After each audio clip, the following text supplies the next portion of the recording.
as Laura said, the second part of our trip was visiting the Willows Project in Istanbul. It's a project that's throughout Turkey.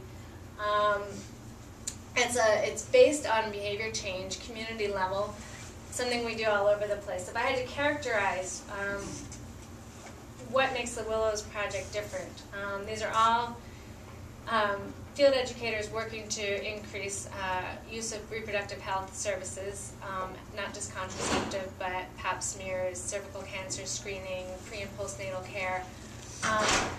It's a community-based model. All the educators are from the community. No full-time staff, but these are 18-month contracts. It works for a distinct period of time in a community. Sorry, not there yet. And then moves on to the next model. Finally, it's a very systematic approach to IPC that relies on careful segmentation, follow-up on multiple times with the same woman, careful record keeping, and then a lot of verification, a lot of supervisory work. As Laura has pointed out, it's an 18-month model. Project at any given time in Turkey is working in about 10 project sites for 18 months. Once the project has achieved a certain amount of sustainability, I'm not sure how they define that exactly, but they move on to another project site. During these 18 months, we're recruiting the field educators.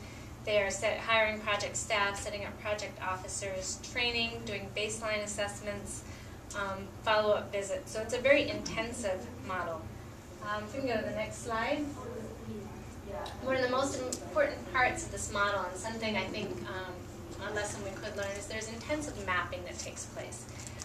All the field educators recruited from the community are trained for 3 weeks, which from what I've heard from other PSI people is a lot more time than we put into training our outreach workers.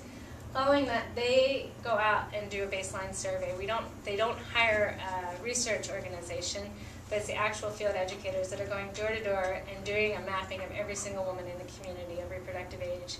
They're getting ages, they're getting contraceptive use, they're getting pregnancy histories, knowledge and attitudes towards certain issues like STIs, whether or not they know anything about self-breast exams.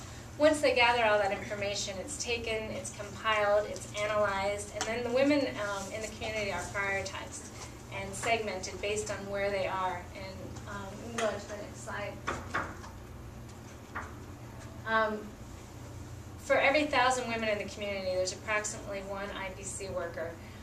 This IPC worker is going to visit all these women based on how they're prioritized, an average of 4 times each during the 18 months.